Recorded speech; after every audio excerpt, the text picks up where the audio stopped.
Dahil sikat na sikat si Carlos Yulo, ang kanyang girlfriend na si Chloe San Jose, damay din sa mga issue. Anong nakalagay? Distansya, amiga. Unang-una, ito ay isang seryosong usapin sa pagitan ng anak at magulang. Tabi-tabi muna tayo at baka sakaling kapag hindi ka muna nakihalo, maaring magkaroon ng Let's go!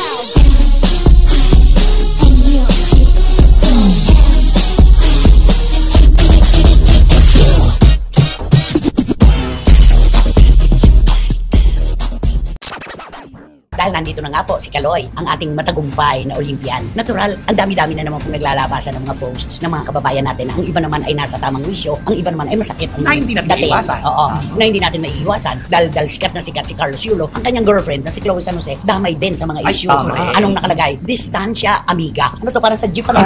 Parang sa sasakyan, distansya, amigo. Layo-layo muna, girl. Layo makikita mo sa likod doon. Para walang banggaan. Oo, para hindi ma-aksidente. Ano ibig sabihin nila ng distansya, amiga? Oo, syempre, lumayo-layo sa muna. Diba? Lumayo-layo sa muna. Ano sa'yo? Lumayo-layo sa muna. Kaya, distansya, amiga. Lumayo-layo ka. Kasi hindi naman ito ang pagdiriwang natin spotlight mo, hindi siya yung spotlight. Hindi siya yung spotlight. Ang spotlight nasa kay Carlos Yulo. Nung nag-monologue si Carlos Yulo tungkol sa sagot niya sa kanyang ina, nandun si Chloe sa likod. Ano sabi ni Ayay? Sabi ni Ayay, sabi niya, mabuti na lang bilog ang mukha niya. Mabuti na lang bilugan ka. Oo, bilugan ka. Kasi kung katulad ka sa mukha mo, baka durog ang tusok. Tusok na balikan. Totoo naman. Kasi super siksik talaga siya.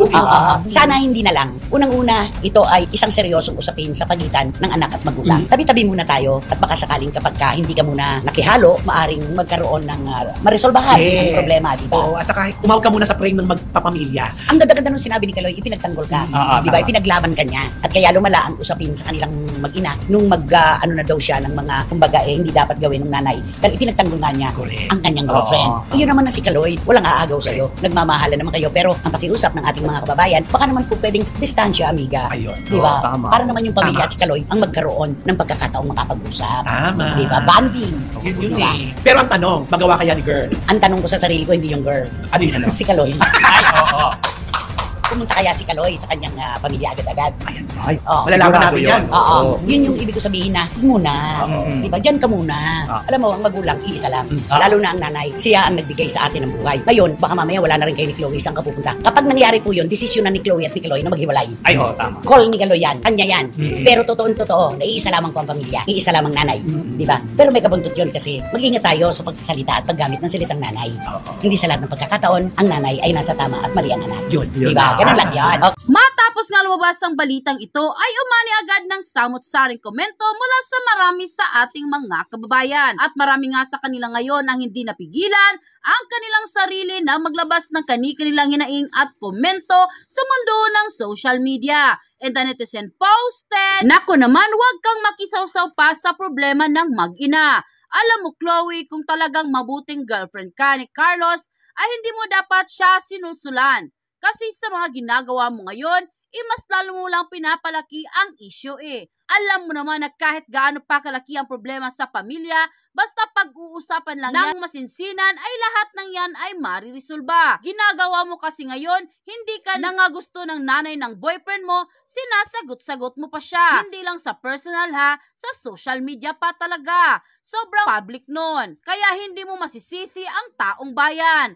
Kung pati ikaw, mahuhusgahan nila. Kung ako sa iyo, Chloe, ikaw na dapat ang gumawa ng paraan para magkabati na ulit ang mag-ina. Kasi ikaw lang din naman ang dahilan kung bakit nagkakagulo ang pamilya ng boyfriend mo. Kung ako sa iyo, since hindi ka gusto ng nanay ni Carlos, dahil dyan, sa pananamit mo, edi ayusin mo. Hindi porket nasanay ka sa bansa mo na ganyan, manamit, ganyan na lang ang gagawin mo kahit nasa ibang bansa ka na. Mind you, Chloe, nasa bansang Pilipinas ka na. Nasa bansa ka ng sobrang conservative. Kung gusto mong marespeto ng ibang tao, dapat matuto ka ding rumespeto sa kanila. Para sa akin na, obserbasyon ko lang. Sa tingin, ang ginagawa ni Chloe ngayon ay sinasakyan niya ang lahat ng mga issue sa pamilya ni Carlos para lang mas makilala pa siya. Alam naman natin na kaya siya nagbablog kasi gusto niyang sumikat at makilala sa buong bansa. At alam naman natin na kapag ang taong gustong sumikat ay talagang gagawin ang lahat ng kanyang makakaya para lang talagang sumikat. Kaya sa tingin ko, kaya ganyan si Chloe. Basta-basta sumasagot sa lahat ng umaaway sa kanya sa social media. dahil gusto niya ding lumaki ang issue na to. Kasi pag mas lalong lumaki, mas lalong dumadami ang makikisawsaw. At kung mas madami ang makikisawsaw, mas pag-uusapan ng taong bayan. At kung pag-uusapan na ng taong bayan, ay mas makikilala siya sa buong Pilipinas. At dahil dyan, tumpak, instant sikat na siya, di ba? Huwag niyo akong i-judge. Observation ko lang yan eh. Talaga namang Chloe pamilya ng boyfriend mo ang nagkakagulo. Wala ka pa rin gagawin para magkaayos ang mag-ina. Sorry ha, kasi nakikita ko ay parang nag-i-enjoy ka sa mga ginagawa mo ngayon eh. Sumasabay ka lang sa agos ng gulo. Wala ka naman lang kahit konting effort para magkasundo ang mag-ina.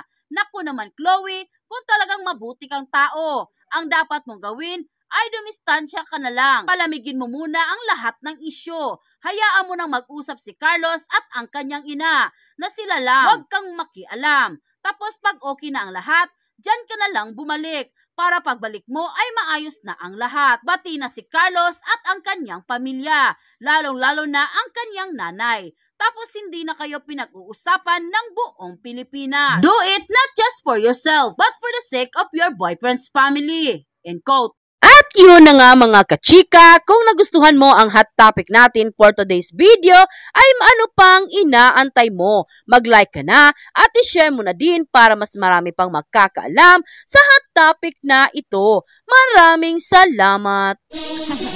Let's go!